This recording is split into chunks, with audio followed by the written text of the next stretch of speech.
Hello viewers, আমি আজকে তোমাদের জন্য নিয়ে এসেছি নিরামিষ চপ রেসিপি। তো তার জন্য কি করতে হবে চলো দেখে নিই।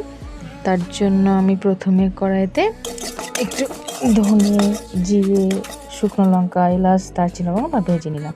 তারপরে একে ব্লেন্ড করে নিলাম। আর দেখো বাসনটাও ফাটিয়ে রেখেছি। আর এখানে আলুটা সিদ্ধ করে রেখেছি। আলুটা ভালো করে মেখে নিলাম। নিয়ে কড়াইয়ের মধ্যে শুকনো লঙ্কা, আদা কুচি দিয়ে নেড়ে তার মধ্যে বাদাম ধনেপাতা ফেলে নিয়ে ভালো করে নেড়ে নিলাম। এবার তার মধ্যে আলুটা ছেড়ে দিলাম, দিয়ে শুকনো লঙ্কা, হলুদ, নুন দিয়ে নাড়লাম। আলুটা ভালো করে নেড়ে নিয়ে এর মধ্যে ভাজা মশলাটা দিয়ে দিলাম। দিয়ে দেখো আর একটু ভালো করে নেড়ে চেড়ে রেখে পুরটা আমার কমপ্লিট হয়ে গেল। আর এখানে বেসনটা ভালো করে ফাটিয়ে নিলাম, তেল গরম করতে দিয়েছি। এবার আলুটা ভালো করে চপের আকার নিয়ে ওকে বেসনের মধ্যে ডুবে তেলের মধ্যে আস্তে করে ফেলতে হবে।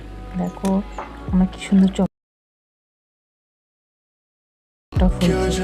বেসনটা এখানে খুব সুন্দর করে ফাটিয়ে নেবে, তাহলে কিন্তু চপটা দেখবে খুব ভালো ফোলা ফোলা হবে। আর হ্যাঁ, বেসনের মধ্যে একটু চাল গুঁড়ি, খাবার সোডা দিয়ে দেবে, দিয়ে ভালো করে ফাটবে, দেখবে খুব সুন্দর চপগুলো ফোলা ফোলা হবে। দেখো কত সুন্দর হয়েছে চপগুলো আমার। আর এখানে দেখো চপটা খুব মুচমুচে হয়েছে, দেখো কি সুন্দর হয়েছে। তোমরা বাড়িতে এটা ট্রাই করে দেখতে পারো, খুব সুন্দর হবে চপটা। কারণ আমাদের বাঙালিতে সবার প্রিয় চপ মুড়ি।